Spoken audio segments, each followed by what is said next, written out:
hemos visto el desarrollo de la mitología judiofóbica en la antigüedad, en donde se trata a los judíos de leprosos, adoradores de asnos y haraganes. La Edad Media temprana, el judío es deicida, y la Edad Media tardía, los judíos beben sangre cristiana, envenenan los pozos de agua y son socios del diablo.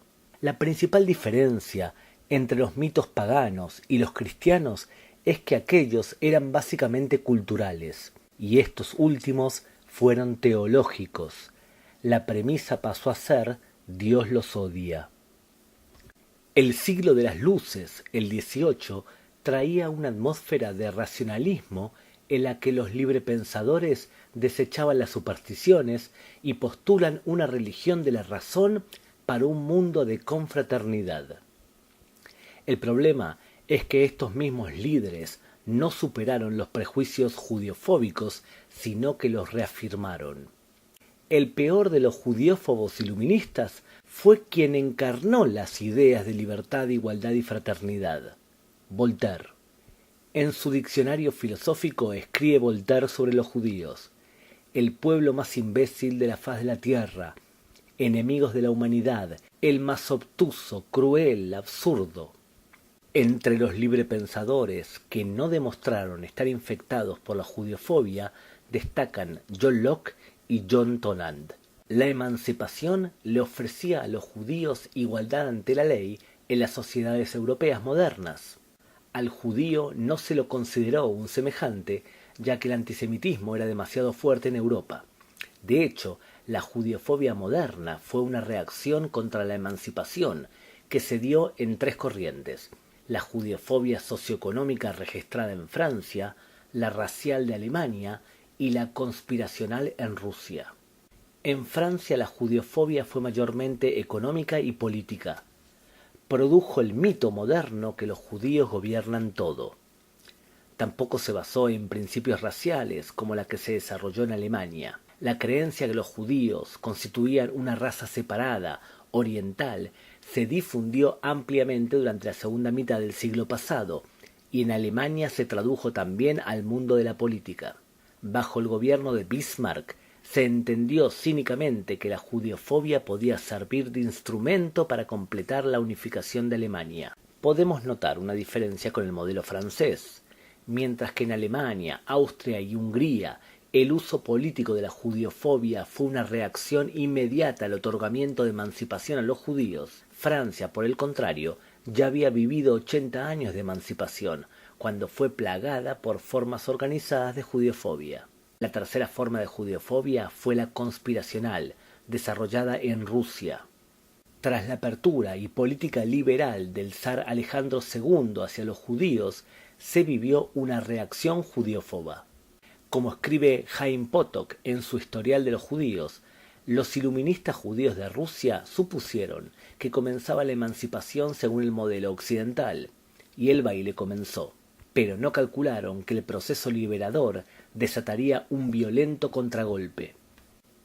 Estereotipos judíos repulsivos comenzaron a aparecer en las obras rusas de Lermontov, Gogol y Pushkin. Dostoyevsky fue más lejos aún, y en La cuestión judía de 1873 justificó la repulsa acusando a los judíos de explotadores, chupasangres de la población que los rodea, en especial de los pobres e ignorantes campesinos. Los rusos, ciudadanos del único país en donde el cristianismo es aún una fuerza dominante, son considerados por los judíos como bestias de carga. Para él, los judíos, sentados sobre sus bolsas de oro, tramaban contra Rusia desde el oeste.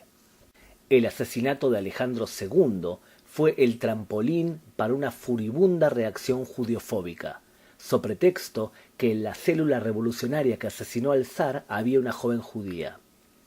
El nuevo y precario régimen convocó a las masas culpando a los judíos del regicidio. El baño de sangre inspirado por el gobierno ocurrió en 3 olas de furor creciente y dejó decenas de miles de muertos e incontables mutilados y heridos. La judiofobia rusa se justificaba, según ellos, creando uno de los mitos antisemitas modernos más conocidos, los protocolos de los sabios de Sion. La Ojrana, la policía política del zar, aceptó y masificó un panfleto del místico Sergei Nilus, escrito por 1902.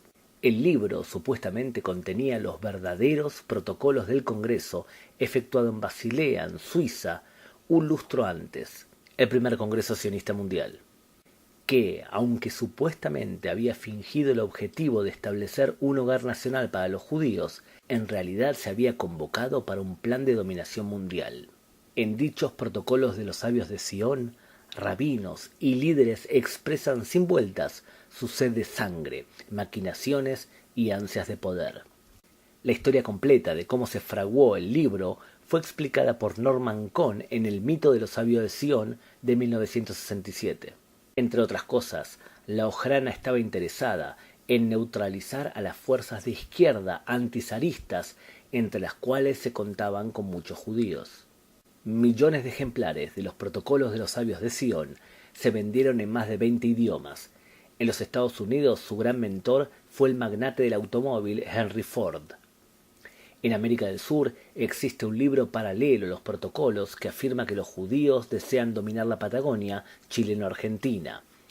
Es el Plan Andinia.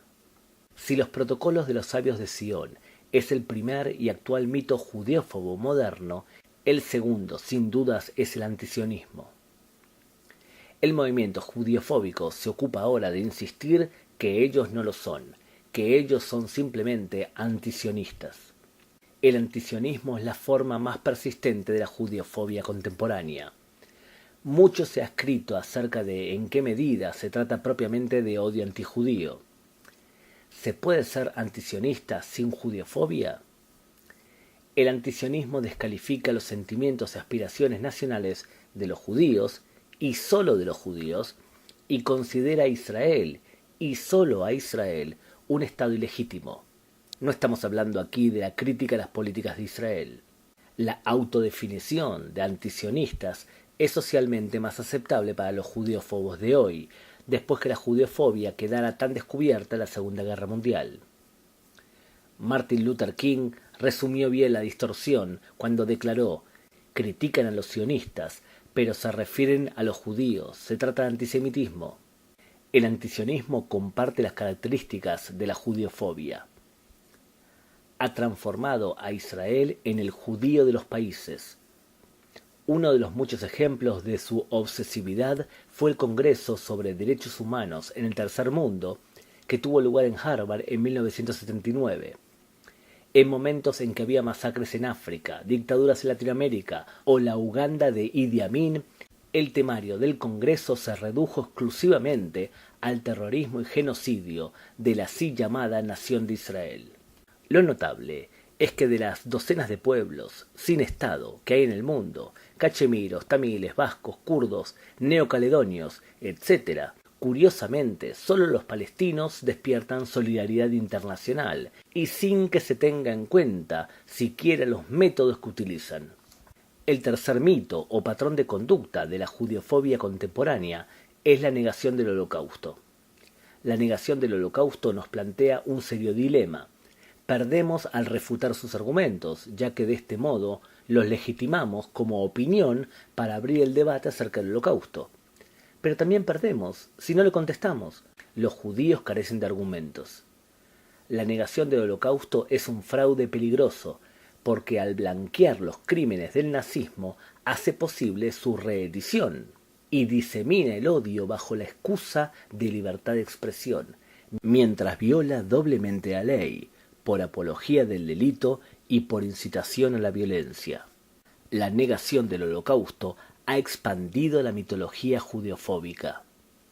De ser leprosos, adoradores de asnos, deicidas, pueblo testigo, asesinos de niños, bárbaros, virus racial, explotadores, confabuladores internacionales y racistas, se agrega ahora el de inventores de holocaustos.